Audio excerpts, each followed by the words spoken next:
দেশের ইতিহাসে প্রথমবার বেনজির ঘটনার সাক্ষী থাকতে চলেছে শীর্ষ আদালত। এসআইআর এর বিরোধিতায় সুপ্রিম কোর্টে হাজির মামলাকারী মমতা বন্দ্যোপাধ্যায় এবং আজ শীর্ষ আদালতে এসআইআর সংক্রান্ত মামলা শুনানি, যেটা আর কিছুক্ষণের মধ্যেই শুরু হওয়ার কথা। নির্বাচন কমিশন রাজ্য সিওর বিরুদ্ধে শীর্ষ আদালতে মামলা। সোমবারই আপনারা জানেন জ্ঞানেশ কুমারের সঙ্গে সাক্ষাৎ করেন মমতা বন্দ্যোপাধ্যায়। তার আগে এই মামলা দায়ের করেছিলেন এবং আজকে তিনি নিজের দায়ের করা মামলায় তিনি সওয়াল করবেন। বেনজির ঘটনার সাক্ষী থাকতে চলেছে শীর্ষ আদালত। দেশের ইতিহাসে প্রথমবার একজন মুখ্যমন্ত্রী নির্বাচন কমিশনের বিরুদ্ধে শীর্ষ আদালতে তিনি মামলা করেছেন। নিজের মামলায় সওয়াল করবেন নিজেই মমতা বন্দ্যোপাধ্যায়, নিজে সওয়াল করবেন। প্রধান বিচারপতির এজলাসে মমতা বন্দ্যোপাধ্যায় পৌঁছে গিয়েছেন আর কিছুক্ষণের মধ্যেই সেই মামলা শুনানি শুরু হতে চলেছে। সব নজর এই মুহূর্তে শীর্ষ আদালতের দিকে।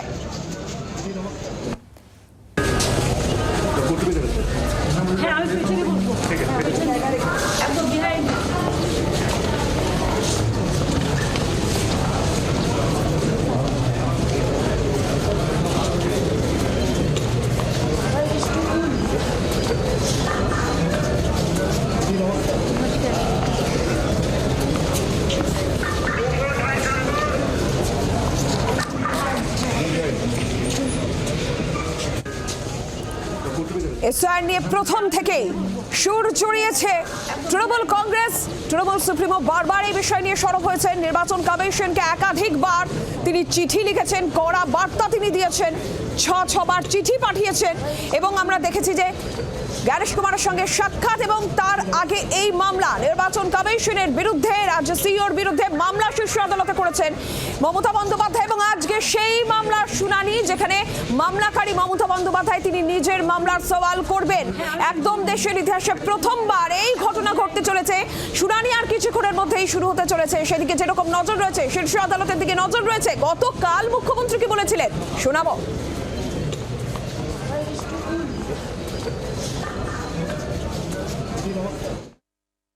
Who will elect the government in democratic setup? Is it the election commission or the voters? Now Delhi का जमींदार वोटर का अधिकार सब छीन के लिया और नहीं चाहते हैं। I challenge them, if you have the guts, fight it politically, fight it democratically, but don't misuse election commission like this. Trinamool supremo Mamata Bandyopadhyay, রাজ্যের মুখ্যমন্ত্রী মমতা বন্দ্যোপাধ্যায় এসআইআর এর উদ্দেশ্য নিয়ে প্রথম থেকেই প্রশ্ন তুলেছিলেন। একেবারে তার লড়াই, কলকাতার রাজপথে নেমে প্রতিবাদ এবং সেই কলকাতার রাজ্যের লড়াই এই মুহূর্তে দিল্লিতে পৌঁছে নিয়ে গেছেন মমতা বন্দ্যোপাধ্যায় এবং সেখানে দিল্লিতে এই এসআইআর এর লড়াই শীর্ষ আদালত পর্যন্ত পৌঁছেছে। এসআইআর সংঘাত ক্রমশ সুর সপ্তমে করছে তৃণমূল কংগ্রেস, সুর সপ্তমে করছেন মমতা বন্দ্যোপাধ্যায়। এসআইআর বিরোধিতা একেবারে অল আউট অ্যাটাকে মমতা বন্দ্যোপাধ্যায় সুপ্রিম কোর্টে কমিশনের বিরুদ্ধে মামলা করেছেন। কমিশনকে বারবার করা চিঠি, সাক্ষাতের পর এবার শীর্ষ আদালতে মামলা। এসআইআর বিরোধিতায় সারা দেশে উদাহরণ তুলে ধরছে তৃণমূল সুপ্রিমো। বিধানসভা নির্বাচন সামনে, তার আগে বিজেপির জন্য কতটা কঠিন, সুকান্ত মজুমদার কেন্দ্রীয় শিক্ষা প্রতিমন্ত্রী, বিজেপি সাংসদ কি বললেন শুনবো।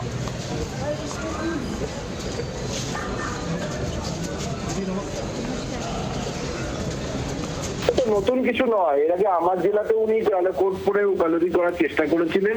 এরকম ধরনের নাটক ওনার এর আগেও মঞ্চস্থ হয়েছে। এটা একটা নতুন মঞ্চ বলতে পারেন, যে এতদিন পর্যন্ত জেলা কোর্ট বা হাইকোর্ট ছিল, এবার হয়তো সুপ্রিম কোর্ট হবে। কিন্তু আমার মনে হয় ভারতবর্ষের বিচার ব্যবস্থার প্রতি মুখ্যমন্ত্রী মমতা বন্দ্যোপাধ্যায় একটা প্রেশার বা চাপ তৈরি করার চেষ্টা করছেন। ভারতবর্ষের বিচার ব্যবস্থা আশা করি সেই চাপের সামনে নত হবেন না। সুকান্ত মজুমদারের বক্তব্য, তিনি বলছেন যে ভারতীয় বিচার ব্যবস্থার উপর চাপ তৈরির চেষ্টা করছেন মমতা বন্দ্যোপাধ্যায়। পাল্টা জয়প্রকাশ মজুমদার কি বললেন শুনুন।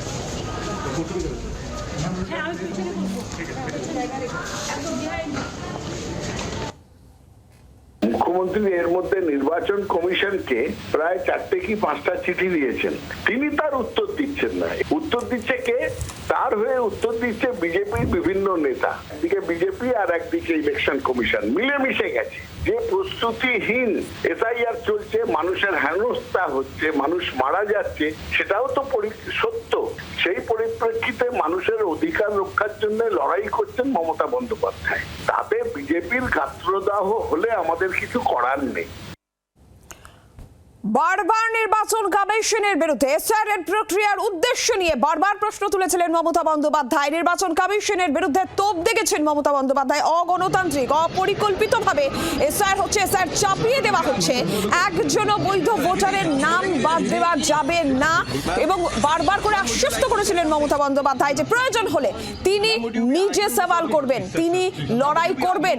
এবং আজকে আর কিছুক্ষণের মধ্যে যখন মমতা বন্দ্যোপাধ্যায় দায়ের করা মামলা শুনানি শুরু হতে চলেছে নির্বাচন কমিশনের বিরুদ্ধে, রাজ্য সিইওর বিরুদ্ধে এই মামলা তিনি করেছিলেন, সেই শুনানির দিকে আমাদের নজর থাকছে। আর এই মুহূর্তে একেবারে শীর্ষ আদালতে যায় প্রবীর চক্রবর্তী রয়েছেন প্রতিনিধি আমাদের সঙ্গে। প্রবীর, কিছুক্ষণের মধ্যেই শুরু হতে চলেছে শুনানি। একেবারে বেনজির ঘটনা, দেশের মধ্যে প্রথমবার এমন ঘটনার সাক্ষী থাকতে চলেছে শীর্ষ আদালত। Ma'am, would you like to say something? একদমই দেখো যে তৃণমূল কংগ্রেসের যে এসআইআর এর লড়াই, যেটা তৃণমূল কংগ্রেস বারবার বলছে যে এসআইআর এর বিরুদ্ধে লড়াই নয়, এসআইআর এর উদ্দেশ্যের বিরুদ্ধে লড়াই। যে কেন এত কম সময়ের মধ্যে নির্বাচন যেখানে দোরগোড়ায়, সেখানে কেন 2 মাসের মধ্যে এসআইআর করতে চাইছে জাতীয় মুখ্য নির্বাচন কমিশনার বা কমিশন, কার কথায় করছে এবং সোজাসুজি অভিযোগ করছে তৃণমূল কংগ্রেস যে সম্পূর্ণ বিজেপির কথায়। 2021-এ ছিল ইডি সিবিআই, আর 2026-এ হচ্ছে ইসিআই। এই হচ্ছে তৃণমূলের স্লোগান, তারা টানা 3-4 মাস ধরে তারা বলে যাচ্ছেন। সেই জায়গায় দাঁড়িয়ে বিভিন্ন পন্থায় কিন্তু এই উদ্দেশ্যের বিরুদ্ধে লড়াই করছে তৃণমূল কংগ্রেস। রাস্তায় নেমে লড়াই করছে, সাংগঠনিকভাবে তারা লড়াই করছে যাতে মানুষ অসুবিধা না পড়ে, তার জন্য রাজ্য জুড়ে ক্যাম্প করেছে। পাশাপাশি দাঁড়িয়ে নির্বাচন কমিশন দপ্তরে কলকাতায় এবং সদর দপ্তরে প্রায় প্রতিদিন যাতায়াত করছে তৃণমূল কংগ্রেসের প্রতিনিধি দল, কখনো অভিষেক বন্দ্যোপাধ্যায়ের নেতৃত্বে, কখনো মমতা বন্দ্যোপাধ্যায়ের নেতৃত্বে। কলকাতায় প্রায় প্রতিদিন যাচ্ছেন তারা বিভিন্ন বিষয় সামনে রেখে। আইনি লড়াই করছেন সুপ্রিম কোর্টে। সুপ্রিম কোর্ট ইতিমধ্যেই ডেরেক ওব্রায়েন, ডোলা সেনের করা মামলায় সুপ্রিম কোর্ট বলেছে এই যে লজিক্যাল যে ডিসক্রিপেন্সি যে তালিকা, সেটা প্রকাশ করতে হবে। তৃণমূল কংগ্রেস এটাকে আইনি জয় হিসাবেই দেখছে। পাশাপাশি দাঁড়িয়ে এবার সরাসরি গতকাল এবং আজকে যেটা ঘটছে অত্যন্ত গুরুত্বপূর্ণ। একটা হচ্ছে এই মুখ্য নির্বাচন কমিশনের বিরুদ্ধে অসন্তোষ প্রকাশ করে মমতা বন্দ্যোপাধ্যায় বৈঠক বয়কট করে বেরিয়ে এসেছে। তিনি বলেছিলেন যে এখানে আর কখনো আসবেন না, এরকম অধ্যত্বপূর্ণ আচরণ কমিশনার কখনো তিনি দেখেননি। এবার তৃণমূল কংগ্রেস রাজনৈতিকভাবে যেটা করতে চাইছে যে এই মুখ্য নির্বাচন কমিশনারকে সরাতে হবে। সাংবিধানিক পথে থাকা কোনো প্রতিষ্ঠানের প্রধানকে সরাতে গেলে সেই একটাই হাতিয়ার হচ্ছে, সেটা হচ্ছে পার্লামেন্টে যেটা প্রক্রিয়া সেটা হচ্ছে ইমপিচমেন্ট। তৃণমূল কংগ্রেস কিন্তু সেই পর্যন্ত চলে গেছে। তৃণমূল কংগ্রেস গতকালই মমতা বন্দ্যোপাধ্যায় বলেছেন ইমপিচমেন্ট করা যাবতীয় তোড়জোড় শুরু করে দাও অন্যান্য শরিক দলের সাথে কথা বলে। ইমপিচমেন্ট আনতে গেলে যে 100 জন সদস্যের সংখ্যার প্রয়োজন হয় সাংসদের, সেটা কিন্তু ইন্ডিয়া জোটের কাছে আছে, মমতা বন্দ্যোপাধ্যায় ভালো মতো জানেন। তাই জন্য ইমপিচমেন্ট আনার তোড়জোড় ইতিমধ্যে তৃণমূল কংগ্রেস শুরু করে দিয়েছে। চলতি সেশনেই এই ইমপিচমেন্ট মোশন কিন্তু আনতে পারে ইন্ডিয়া জোট, যার নেতৃত্বে থাকবে তৃণমূল কংগ্রেস। পাশাপাশি দাঁড়িয়ে আরও একটি গুরুত্বপূর্ণ বিষয় যে দেশের যাবতীয় অত্যাচার অন্যায় যা কিছু হয়, দেশের সমস্ত নাগরিক সবচেয়ে বড় যেটা বিচার ব্যবস্থার জায়গা, দেশের সর্বোচ্চ বিচার ব্যবস্থা, সেটা হচ্ছে সুপ্রিম কোর্ট। সেই সুপ্রিম কোর্টে আজকে মমতা বন্দ্যোপাধ্যায় সরাসরি তিনি উপস্থিত রয়েছেন। তার একটি করা আবেদনে, তারই করা মামলায় তিনি নিজে পিটিশনার, তিনি সুপ্রিম কোর্টে উপস্থিত রয়েছেন, যেটা কিন্তু অত্যন্ত তাৎপর্যপূর্ণ বিষয়। অতীতে এই ধরনের ঘটনা পশ্চিমবাংলাতে দূরের কথা, রাজ্যে কখনো ঘটেনি, যে কোনো রাজ্যের সারা দেশে ঘটেনি যে কোনো রাজ্যের মুখ্যমন্ত্রী কোনো করা মামলায় তিনি বাংলার মানুষের হয়ে বা অন্যের তার পার্টিকুলার রাজ্যের হয়ে বা মুখ্যমন্ত্রী সুপ্রিম কোর্টে দাঁড়িয়েছেন বা রয়েছেন উপস্থিত। যদি আজকে সওয়ালও না করেন মমতা বন্দ্যোপাধ্যায়, যদি সেক্ষেত্রে দাঁড়িয়ে কোর্টে উপস্থিত থাকাটাও অত্যন্ত তাৎপর্যপূর্ণ। দিল্লির বুকে সেখানে দাঁড়িয়ে আজকে মমতা বন্দ্যোপাধ্যায় উপস্থিত হয়েছেন। স্বাভাবিকভাবে নির্বাচন কমিশনারের বিরুদ্ধে, নির্বাচন কমিশনের করা এসআইআর-এর বিরুদ্ধে যত রকম লড়াই করা যায়, যতগুলো পন্থা আছে, সব কটা পন্থাই কিন্তু গত 3-4 মাস ধরে অবলম্বন করছে একেবারে অল আউট অ্যাটাক বলা যায় কার্যত। প্রবীর, তুমি আমাদের সঙ্গে থাকো। আর রাজনৈতিক তরজা চলছে একেবারে অল আউট অ্যাটাকে, যেখানে মমতা বন্দ্যোপাধ্যায় এসআইআর ইস্যু নিয়ে, যেখানে ইমপিচমেন্ট, জ্ঞানেশ কুমারের বিরুদ্ধে ইমপিচমেন্ট প্রস্তাব আনতে চাইছে তৃণমূল কংগ্রেস। একদিকে এই মুহূর্তে সুপ্রিম কোর্টে মমতা বন্দ্যোপাধ্যায় পৌঁছে গিয়েছেন, তার করা মামলার তিনি সওয়াল করবেন। অল আউট অ্যাটাক যখন তৃণমূল সুপ্রিমো করছেন, তখন বিজেপির জন্য সেটা কতটা কঠিন? রাজ্য বিজেপি মুখপাত্র দেবজিৎ সরকার তিনি কি বললেন শুনবো।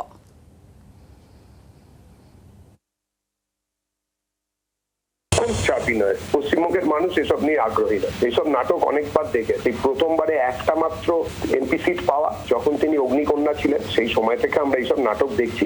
এই নাটকে দেখতে দেখতে আমরা ক্লান্ত। পশ্চিমবঙ্গবাসীকে এবারে উনি বাঁচতে দিন।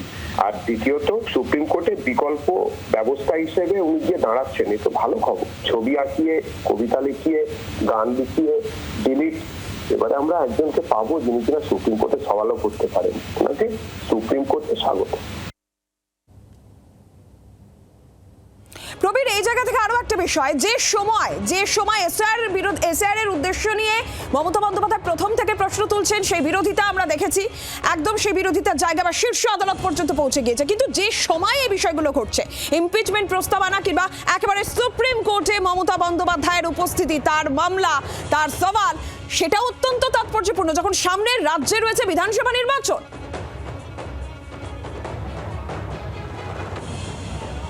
একদমই দেখো, যে দুটো বিষয়, একটা হচ্ছে গণতান্ত্রিকভাবে সরাতে গেলে পার্লামেন্ট শেষ ভরসা, সেক্ষেত্রে তারা ইমপিচমেন্টটা তোড়জোড় শুরু করেছে তৃণমূল কংগ্রেস। কারণ যদি তৃণমূল কংগ্রেস যেটা অভিযোগ করছে যে এনার বিরুদ্ধে ইমপিচমেন্ট করা উচিত, তিনি মানুষকে হেনস্থা করছেন, তাই ইমপিচমেন্ট করতে গেলে যে সদস্য সংখ্যার প্রয়োজন সেই সদস্য সংখ্যা আছে, অত্যন্ত আত্মবিশ্বাসী তৃণমূল কংগ্রেস। এবং সেই জায়গায় দাঁড়িয়ে 100 জন সদস্যের সাংসদদের সদস্যর যে স্বাক্ষর, সেটা ইতিমধ্যে নাকি শুরু হয়ে গেছে, যেটা আমরা জানতে পারছি যে চলতি অধিবেশনে কিন্তু মোশনটা আনবে তৃণমূল কংগ্রেস। পাস হবে না তারা খুব ভালো মতো জানেন, কেন পাস করার জন্য ভোটাভুটিতে যে সংখ্যার প্রয়োজন হবে ইন্ডিয়া জোটে সেটা নেই। কিন্তু ইমপিচমেন্ট এনে, মোশন এনে কার্যত রেকর্ড করেই রাখতে চাইছে পার্লামেন্টে তৃণমূল কংগ্রেস, যে মুখ্য নির্বাচন কমিশনার তিনি অত্যাচার করছেন দেশের নাগরিকের সঙ্গে, যেটা তৃণমূল কংগ্রেস বলছে, এটা রেকর্ড করে রাখতে চাইছে।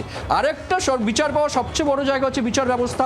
ভারতবর্ষের যে কোনো নাগরিক, যে কোনো বিচার পেতে তারা সেটা লোয়ার কোর্টে যান বা সুপ্রিম কোর্টে যান, সেই বিচার ব্যবস্থা সর্বোচ্চ জায়গা সুপ্রিম কোর্টে। আজকে মমতা বন্দ্যোপাধ্যায় এই মুহূর্তে দাঁড়িয়ে রয়েছেন এসআইআর উদ্দেশ্যের প্রতিবাদে, যে এতগুলো মানুষ মারা গেছে, প্রায় 150 জনের উপর মানুষ মারা গেছেন, তারা অভিযোগ করছেন। সেখানে প্রতিদিন মানুষকে হেনস্থা করা হচ্ছে, বয়স্ক মানুষকে ছুটে যেতে হচ্ছে, যে ডকুমেন্টস আছে সেটাকে আবার আনাচ্ছে, সেটা আবার জমা নিচ্ছেন। সামান্য ভুল, যেখানে মুখার্জি, চ্যাটার্জি, চট্টোপাধ্যায়, ব্যানার্জি, বন্দ্যোপাধ্যায়, সামান্য ভুল, যেটা বাংলার ভুল নয়, যেটা বাংলায় হয়, সেই কারণে মানুষকে হয়রান করছেন নির্বাচন কমিশনার। যে মুখোপাধ্যায় এটা বাংলার মানুষ লেখেন, এটাই তো হয়ে আসছে।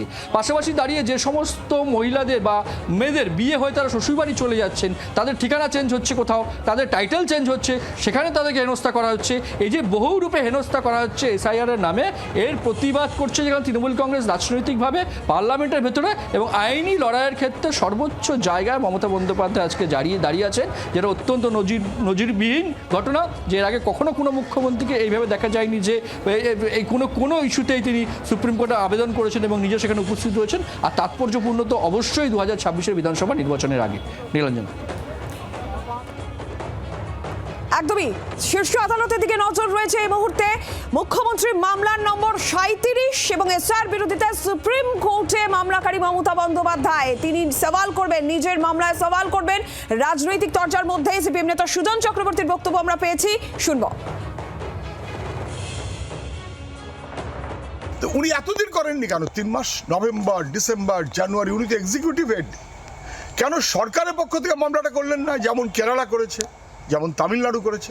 উনি কেন সেই বিবেচনায় বিধানসভাটিকে আলোচনা করে একটা সর্বসম্মত বা ডিভাইডেড যাই হোক না কেন রেজলিউশন করলেন না? যখন প্রায় শেষ, তখন ওনার এসে মনে পড়েছে উনি এক্সিকিউটিভ হেড হিসেবে ফেল।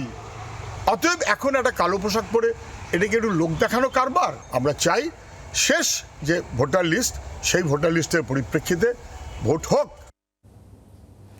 এই মুহূর্তে রাজনৈতিক বিশ্লেষক সুমন ভট্টাচার্য আমাদের সঙ্গে রয়েছেন। সুমন বাবু, দুটো বিষয়, বেনজির যে ঘটনা, মুখ্যমন্ত্রী মমতা বন্দ্যোপাধ্যায় তিনি নির্বাচন কমিশনের বিরুদ্ধে মামলা করলেন এবং তিনি নিজের শীর্ষ আদালতে উপস্থিত মামলাকারী হিসেবে সওয়াল করবেন, এটা একটা। এবং তার যে পদক্ষেপ, ইমপিচমেন্ট হোক কিংবা শীর্ষ আদালতে মামলা, রাজ্য রাজনীতি এবং জাতীয় রাজনীতির ক্ষেত্রেও কতটা গুরুত্বপূর্ণ, তাৎপর্যপূর্ণ বলে আপনি মনে করছেন?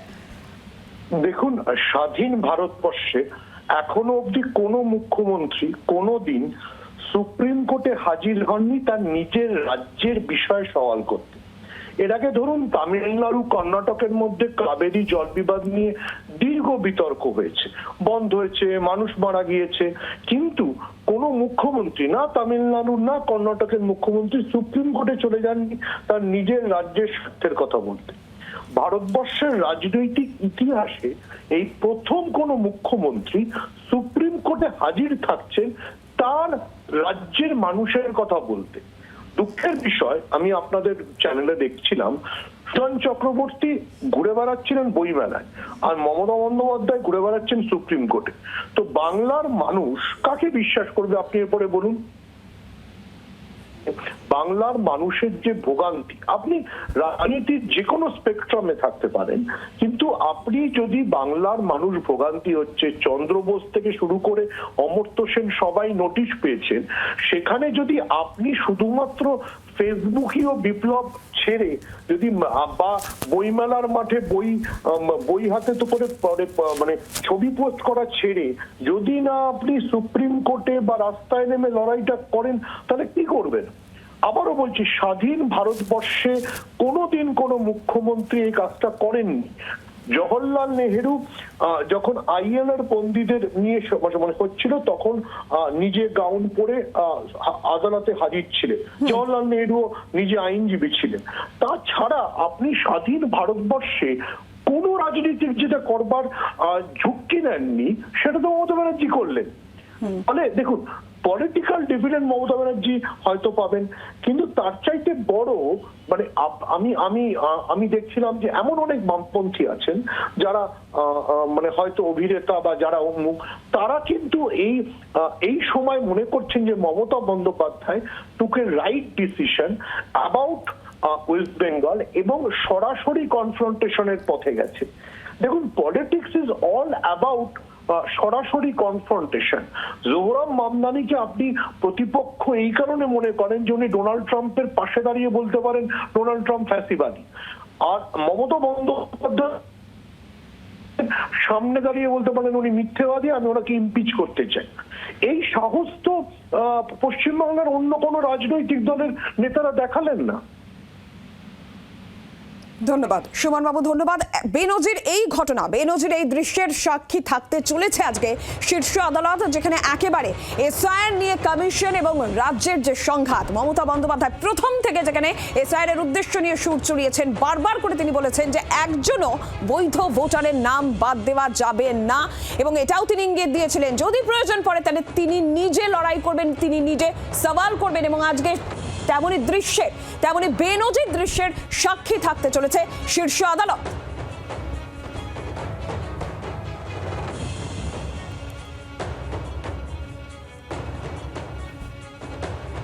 আইনজীবী বিজেপি নেতা কৌস্তব বাগচির বক্তব্য শুনব। ইন পার্সন মামলা করতে গেলে আইনজীবীর যে অ্যাটায়ার, মানে যে কোট, গাউন, ব্যান্ড এগুলো পড়তে লাগে না।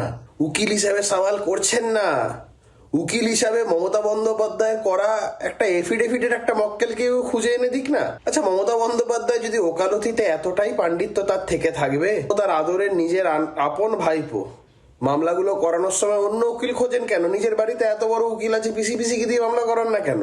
সুপ্রিম কোর্টের জজেরা সবাই খুব একটা গুরুগম্ভীর পরিস্থিতির মধ্যে সারাদিন থাকেন। আজকে তাদের জন্য একটা কমিক রিলিফের দিন, একটা প্রবীরের কাছে আবারও যাই। প্রবীর, আজকে যে ঘটনা, মমতা বন্দ্যোপাধ্যায় তার সুপ্রিম কোর্টে তার উপস্থিতি, তার করা মামলায় তিনি সওয়াল করবেন অবশ্যই বেনজির ঘটনা, এটা একটা যেরকম বিষয়, এবং বারবার করে যখন রাজনৈতিক তাৎপর্যের কথা আসছে, জাতীয় রাজনীতিতে যখন তাকে সমর্থনের কথা আসছে, জোট শরিকরা, ইন্ডিয়া জোট, সেই জায়গা থেকে কতটা জোটবদ্ধ বিরোধীরা, সেই বিষয়টাও তো নজরে থাকছে।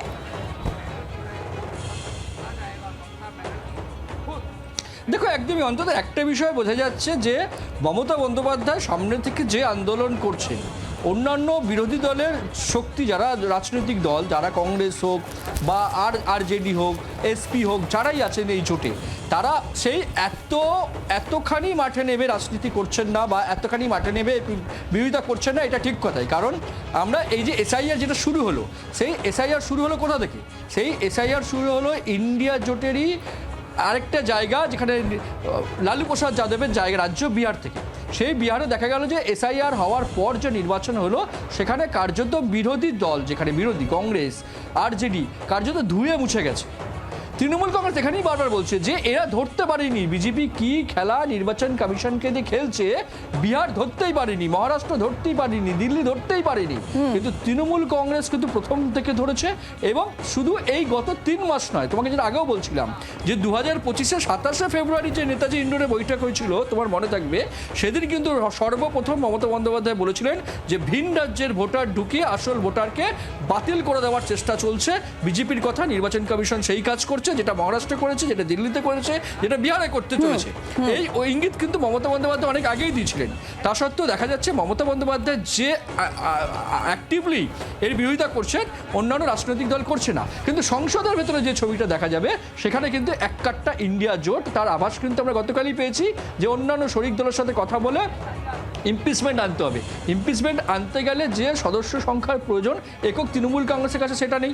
তৃণমূল কংগ্রেসের সাংসদ সংখ্যা 29, আর 100 জন লাগলে ইন্ডিয়া জোটে সেই সংখ্যার অনেক বেশি আছে। এবং ইন্ডিয়া জোট সবাই মিলে কিন্তু এই ইমপিচমেন্ট যে সেই ছবি সংসদে কতটা কি দেখতে পাওয়া যায় সেদিকে যেরকম নজর রয়েছে, শীর্ষ আদালতের দিকে নজর রয়েছে, লাগাতার আপডেট আপনাদের দিচ্ছি।